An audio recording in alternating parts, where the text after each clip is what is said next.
The one major historic event that schools in the West do not teach about, or teach limitedly, is the Irish potato famine.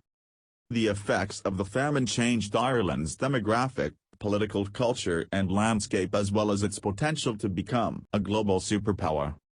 Ireland possessed its own distinctive culture, language, religion and people prior to England's repeated invasions. During the 16th and 17th centuries, England not only conquered Ireland by military force, but under Oliver Cromwell and his forces, killed tens of thousands of native Irish, and drove hundreds of thousands more off their land in northeastern Ireland. These Irish Catholics were then forcibly relocated to desolate areas in the west of Ireland, where the land was suitable only for the potato crop. The land taken from the Irish Catholics in Ulster was offered to Protestants from Scotland and England to entice them to relocate to Ireland. This policy created a sizable group of Protestant settlers in Northern Ireland loyal to the British government. In 1695, England enacted a series of laws that denied civil and human rights to Irish Catholics, and for all practical purposes outlawed the Catholic religion in Ireland, the religion of more than 90% of the Irish population. The native Irish language was also ruled out and people were forced to speak English. In 1801, Ireland was formally integrated into the United Kingdom until 1921 when the Anglo-Irish Treaty divided Ireland. Of the 32 counties that make up the island of Ireland, 26 eventually became the independent Republic of Ireland in the wake of 1948 legislation, while the 6 counties that make up Northern Ireland remain part of the United Kingdom.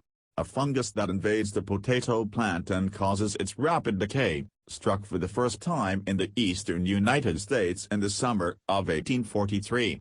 The invisible spores were transported to Belgium in a cargo of apparently healthy potatoes. Sadly, the fungus started reproducing and in 1845 had made its way to Ireland and started rapidly spreading through the potato. Ireland had enough food for their population but most of it was sent up to wealthy British masters. Britain was also going through the Industrial Revolution, after the Tory party were kicked out in the British 1847 general election. Despite candidates calling themselves Tories winning the most seats, the Whigs party came to power and were very racist too. The Irish.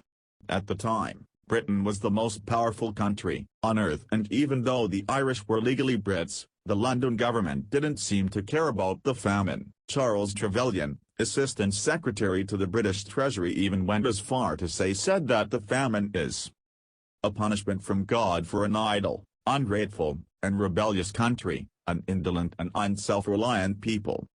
The Irish are suffering from an affliction of God's providence. Ireland was not just forgotten about however, and although the British government clearly had better things to be doing than helping their own people, there was a sum of countries that came forward to help. The United States, India, the Caribbean and the Ottomans to name a few. Today Ireland's population is still smaller than that of 200 years ago. It shows just how many people died due to this famine, and how many lives could have been saved. Ireland has a middle-advanced economy and is part of the EU, so let's hope the country keeps going along the right track. Thank you for watching this video and share with your friends.